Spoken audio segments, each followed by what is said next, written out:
Est-ce que vous auriez crié autant au scandale s'il ne s'agissait pas de Christiane Taubira? Est-ce que vous ne De jouez la pas personne de Christiane? non, de son impopularité à droite? Oui, elle cristallise quand même les rancœurs à Absolument droite. pas. Non. Non, parce que ce que j'ai expliqué, c'est que déjà, le hasard de la vie a fait que je me suis trouvé devant ma télévision au moment où elle s'est exprimée sur TF1. La première erreur était d'aller sur TF1. Aucune raison qu'elle y aille. La deuxième, pour commenter, elle est garde des Sceaux, elle n'a pas commenté une procédure judiciaire. Ça n'a pas de sens. Mais les mouches sont toujours attirées par le soleil des médias. Non, mais je veux dire, nous tous que nous sommes. Mais sur l'affaire, voilà, sur le fond bon. de l'affaire, est-ce que c'est si grave finalement Hervé Morin, est-ce que c'est si grave cette affaire? Oui, c'est grave parce que ça décrédibilise encore un peu plus le fonctionnement de l'institution judiciaire. Comment ça se passe en vérité? Parce que vos auditeurs ne le savent pas forcément. Moi, je ne remets pas en cause l'indépendance des magistrats. Je pense que les magistrats sont indépendants et que les juges d'instruction font leur boulot en toute indépendance. Donc je ne crie pas à la machination judiciaire. Absolument pas. J'ai confiance.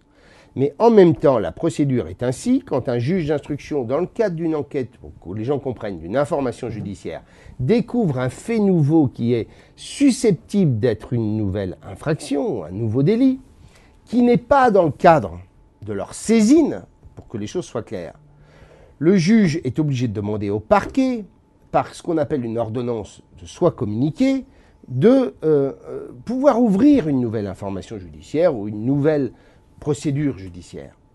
Et quand le parquet est saisi, soit directement, soit indirectement, il saisit le parquet général ou la chancellerie, qui bien entendu informe le garde des Sceaux. Donc c'est tout à fait naturel et normal.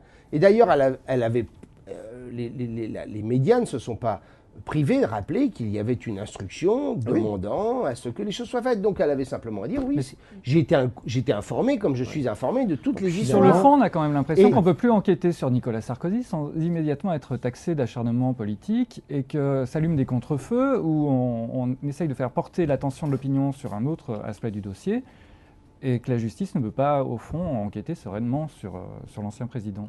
J'ai dit depuis le début, comme vous le savez, je ne suis pas toujours en phase absolue avec Nicolas Sarkozy. Donc, on avait cru comprendre. Quand on lit vos livres, en tout cas. Mais je trouvais, franchement, que 9 mois d'écoute téléphonique, etc., ça avait tout de même un parfum d'abus de droit. C'est l'expression que j'ai utilisée.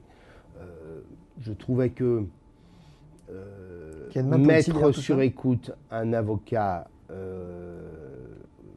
Apparemment, il n'a pas été mis sur écoute. Oui, mais à l'époque, c'est ce que tout le monde disait. Bon, vous-même. Je reprenais la une de Ouest France, j'imagine qu'on a dû évoquer ces sujets. Je ne suis pas sûr, parce que justement... C'est la sagesse de Ouest France, alors d'accord. Okay. Et donc... voilà, moi je considère que Nicolas Sarkozy est un justiciable comme les autres et qu'il doit, bien entendu, répondre autant que les autres Français. Qu'après, il y ait un jeu politique, c'est évident.